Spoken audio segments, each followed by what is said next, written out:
కానీ ఇవాళ టీవీలలో పేపర్లలో చాలా మంది క్యూలో నిలబడ్డట్టుగా ఫోటోలు వీడియోలు పెడుతున్నారు. ప్రజలని ఎరువులు దొరకడం లేదని ఒక ఆర్టిఫిషియల్ షార్టేజ్ క్రియేట్ చేసి లేదా ప్రజల్ని సోషల్ మీడియాలో భయపెట్టి ఎరువులు అయిపోతున్నాయి, ఎరువులు దొరకడం లేదని జనాలు ముందస్తుగానే షాప్ 10 గంటలకు వెళ్తే 7 గంటలకు వచ్చి జనాలు నిల్చునే పరిస్థితి కల్పిస్తున్నారు. లేకపోతే చెప్పులు పెడుతున్నారు, అవి తీసుకొచ్చి సోషల్ మీడియాలో పెడుతున్నారు. ఇంకా ఇప్పుడు దాకా రైతులకు ఇబ్బంది పెడతాడు వాడు, ఇంకా రైతులకు ఇబ్బంది పెడతలేదు అంటాడు. చెప్పు తీసుకోలేదు చూడు, చెప్పు అల్లలేదు పాడలేదు ఇచ్చేదే వానికి ఇంకా చెప్తానికి. ఇంకా కాంగ్రెస్ పార్టీ పెట్టిండా వాడు.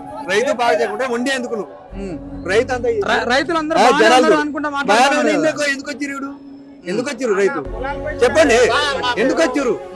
రైతు ఎందుకు వచ్చిండు వీడికి? రైతు బాగానే ఉన్నాడు. 2000 జనాలు ఉన్నారు ఇప్పుడు. 2000 జనాలు లెక్క పెట్టండి మీరు. ఇక్కడ 2000, అక్కడ 2000, 4000 జనాలు చనిపోతారు ఒక్కొక్కడు. ఎందుకు ఇవ్వండి? నువ్వు రైతు మంచిగానే అంటాను, మీరు ఎందుకు వచ్చి 4000 జనాలు చెప్పండి మీరు. రేవంత్ రెడ్డికి అర్థం అయితే లేదు కదా అంటున్నా. అర్థం అయితే ఇక్కడ దాకా ఎందుకు వస్తాడు?